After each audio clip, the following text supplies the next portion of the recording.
flat बनाउने हामीले अगाडि नर्मल गऱ्यो भने अलिकति थोरै ठुलो बनाउनु ब्रसको पोइन्ट बिटभन्दा थोरै बाहिर बिचमा पहिला छेउमा धेरै मोटो नगरौँ यसरी बिस्तारै फ्ल्याट गरेर यसरी फिजाइदिनु जति सकिन्छ यो वाइट चाहिँ मजाले फिजाइदियो भने सेप राम्रो ठ्याक्क गोलो हुनु पर्दैन यसो ठ्याक्क साइडमा जाने है यता साइडमा भने यता साइडमा गयो भने भयो सेम यसलाई पनि बिस्तारै फ्ल्याट बनाइदिउँ बिचमा राखिदिनु सेम पोइन्ट गरेर यसरी दायाँ मजाले बिट लिने धेरै सानो भने अब यो बिट जता राखे पनि हुन्छ है अब यहाँ राख्नु हुन्छ यता राख्नु हुन्छ यता राख्नु हुन्छ जता राखे पनि हुन्छ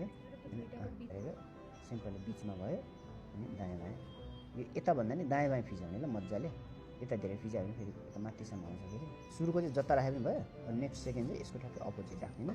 सेम यसलाई पनि फ्ल्याट बनाउने ठ्याक्क बिचमै हालिदिने कि होइन अनि यसलाई चाहिँ बिचमा यस्तो ठाडो गरेर यसरी हल्का यस्तो गोलो बनाउनु पहिला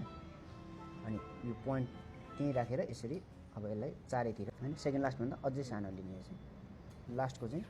यसरी हल्का यसरी गोलो मात्र गरिदिने यसरी बिस्तारै यसरी सेम अनि पोइन्ट राख्ने बिस्तारै हल्का मात्र बाहिर तान्ने बिस्तारै यसरी थोरै यताबाट यता सुकाउँदै गरिदिने यसरी